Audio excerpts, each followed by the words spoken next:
नमस्कार दोस्तों, welcome back. आप देख रहे हैं कॉफी विद सुबीर जैन। दोस्तों, आज एक पॉइंट है जिसके ऊपर मैं आपका ध्यान लेकर आना चाहता हूँ कि पप्पू का ऐसा षड्यंत्र है, जो ये बना रहा है और इतना भयंकर षड्यंत्र है कि जिसको समझने की ज़रूरत है 2024 के इलेक्शन से पहले। और इन्होंने यही काम 2004 में भी किया था।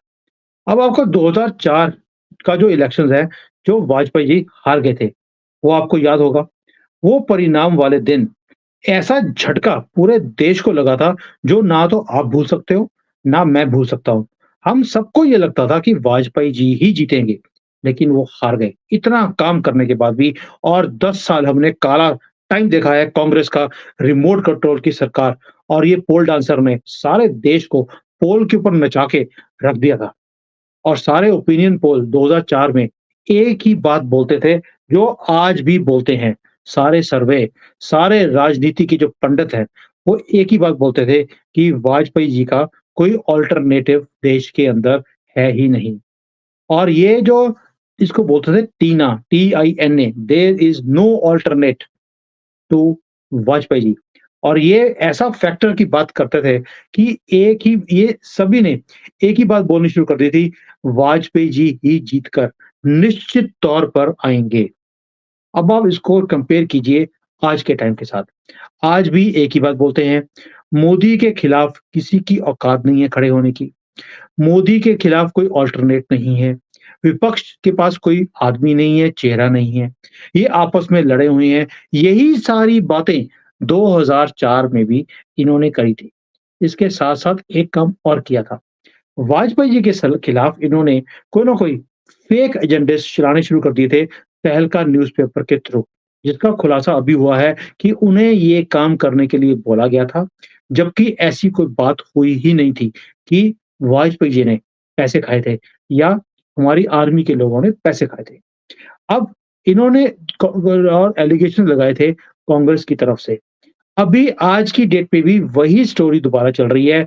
कभी बोलेंगे कि ये राफेल में पैसे खा लिए, कभी अदानी से खा लिए। और सेकंडली एक तरफ तो करप्शन का मोदी जी के ऊपर एलिगेशन लगा दिया। दूसरी तरफ एक काम और किया, और वो काम ये है कि मीडिया में एक ही बात है, आएगा तो मोदी ही। ये बार-बार बोला जाता है कि अब इनको हराना मुश्किल है। अब होता क्या है, इस निश्चिंता के कारण एक ऐसी हवा चलती है, जो 2004 में भी 4 में भी चली, कि जो मिडल क्लास का जो वोटर्स है, वही जाता है वोट डालने के लिए। वो वोट देने निकला ही नहीं। और सोनिया गांधी एक चुनाव जीत गई 2004 के अंदर। यही गलती वाजपेयी जी के टाइम पे हुई थी, वही गलती इस बार दोबारा से होने के पूरे चांसेस हैं। उस वक़्त सोनिया की जो ये जीत थी, इससे इसका एक ही निचोड़ निकला था कि सामान्य वोटर्स बाहर निकला नहीं। और सोनिया गांधी जानती थी कि ये आलसी लोग होते हैं। अगर इन्हें पता लग जाए कि भई हमारा नेता जीतने वाला है, वो बाहर निकलता ही नहीं है, और इसलिए इन्होंने एक ऐसी हवा निकाली बाहर कि भई आपको बाहर निकलने की ज़रूरत ही नहीं है, आपका नेता तो जीता पड़ा है। और यही काम ये अभी भी कर रहे हैं मोदी जी के लिए। अब मुझे बताइए, अब एक और चीज़ है, इनकी चालें समझिए आप राहुल गांधी की, फिर आप समझ जाएँगे कि रणनीति इनकी क्या है।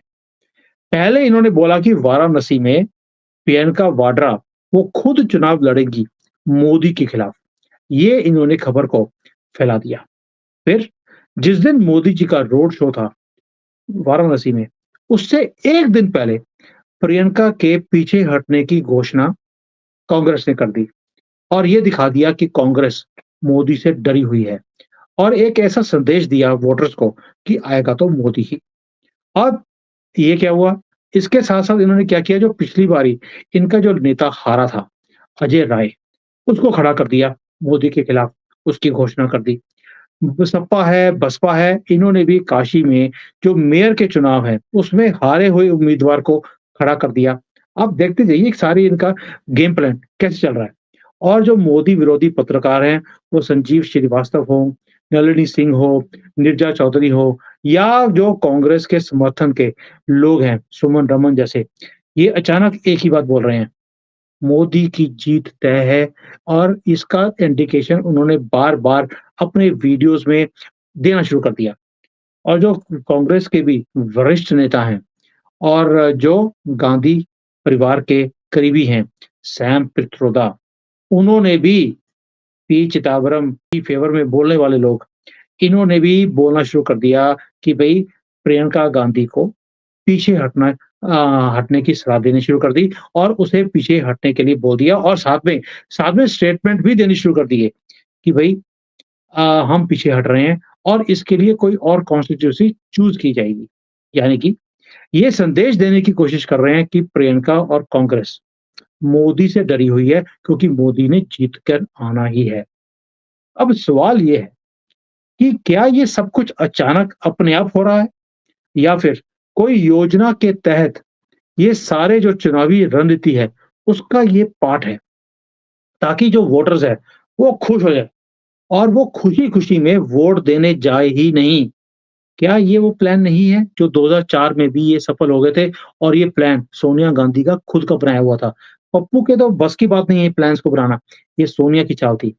अब याद रखिए, जो वाजपेयी थे, वो इसलिए नहीं हारे थे कि वो पॉपुलर नहीं थे, बल्कि वो इसलिए हारे थे कि जो मिडल क्लास वोटर है, उसको जीत निश्चित दिखी और वो छुट्टियाँ मनाने चला गया और वोट देने निकला ही नहीं।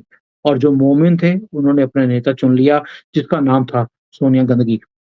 और वो कहानी आपने सुनी होगी, जो हमने बचपन में सुनी है कि एक राजा ने अपने राज्य को अकाल से बचाने के लिए एक अनुष्ठान किया था। और एक सन्यासी ने राजा को बोला कि अगर सारी जाति जो आपकी जनजातियाँ हैं, जिसकी ये सारी जो आपकी पॉपुलेशन है कंट्री की, अगर वो सारी इसका भागीदारी बनेंगी अनुष्ठान की, तो ये अकाल खत्म हो जाएगा। तो उन्होंने कहा कि राज्य का हर व्यक्ति अगर यदि कुएँ में से 1 लोटा दूध कुएँ में 1 लोटा दूध का डालेगा, तो यहाँ पर अकाल खत्म हो जाएगा।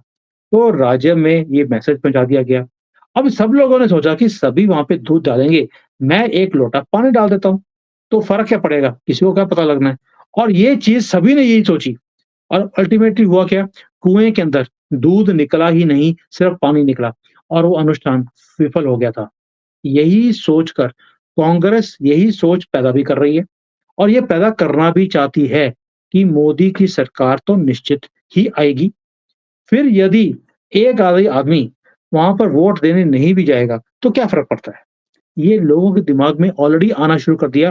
कई लोगों से मेरी बात हुई है, वो बोलते हैं यार आएगा तो मोदी ही, आप चिंता क्यों करते हो?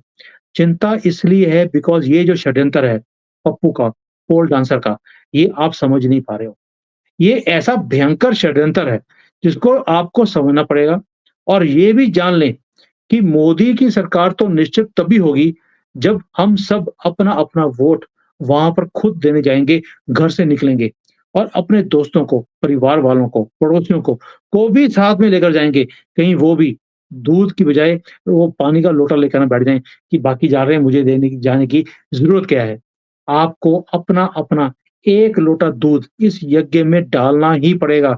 अगर आप राष्ट्र के लिए ये राष्ट्र के लिए या एक कर्तव्य आपके दिमाग में है क्योंकि वोट देना भी एक देशभक्ति है, वो भी एक हमारा कर्तव्य है। मेरी बात आपको ना आज गाँठ बाँधनी पड़ेगी आपको कि भई जो 2004 में हमने गलती करी, उसके कारण 10 साल हमने काला टाइम देखा और देश हमारा कभी भी लुढ़क सकता था, फ्रेजाइल 5 में आ गए थे हम लोग।